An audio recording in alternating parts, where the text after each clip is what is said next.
Hello! Hi అండి. నేను నా లాస్ట్ వీడియోలో చెప్పా గదండీ! మేము ఇక్కడ ఎన్‌సీలో మన ఇండియన్ వెజిటబుల్స్‌ని ఫ్రెష్‌గా ఫార్మ్ నుండి కొనుక్కుంటున్నాము అనేసి. అండ్ అక్కడే ఆ ఫార్మ్‌లోనే పొనగంటి కూర, మునగాకు, గోంగూర సో, వీటన్నిటిని గూడా సెల్ జేస్తారండి. సో, మేము ఈసారి మునగాకు, గోంగూరతో పాటు ఈ పొనగంటి ఆకు కూడా ఫస్ట్ టైమ్ ట్రై జేస్తున్నామండి.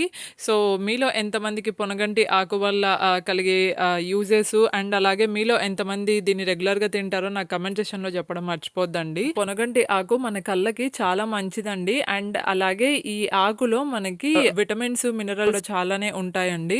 సో, అందుకనేసి దీన్ని మనకి రెగ్యులర్‌గా గూడా తినాలి అనేసి చెప్తూ ఉంటారు. సో, నేనైతే ఫస్ట్ టైమే ఈ పొనగంటి ఆకునైతే తిన్నానండి. బావుంది. అండ్ నేను ఈ ఆకు ప్రిపేర్ జేయడం గూడా నేను తాలింపు జేశానండి. సో, నేను రెగ్యులర్‌గా తాలింపులు ఎలా అయితే జేస్తానో, సో, ఈ పొనగంటి ఆకుకూర తాలింపులను గూడా నేను అలానే చేశానండి. సో, నేను కర్రీలో వేస్తే ఆ ఆకు రియల్ టేస్ట్ అనేది రాదనేసి నేనైతే ఫ్రై చేసుకొని తినేసామండి. మేము ఈ ఆకు ఫస్ట్ టైమ్ తిన్నాక సో, మా అందరికీ నచ్చిందండి. మీలో ఎంతమంది ఈ పొనగంటి ఆకుకూర తిన్నారో అండ్ అలాగే ఈ ఆకు మీద రెసిపీస్ కూడా తెలిసుంటే నాకు కామెంట్ సెక్షన్‌లో చెప్పడం మర్చిపోవద్దండి. Thank you so much for watching.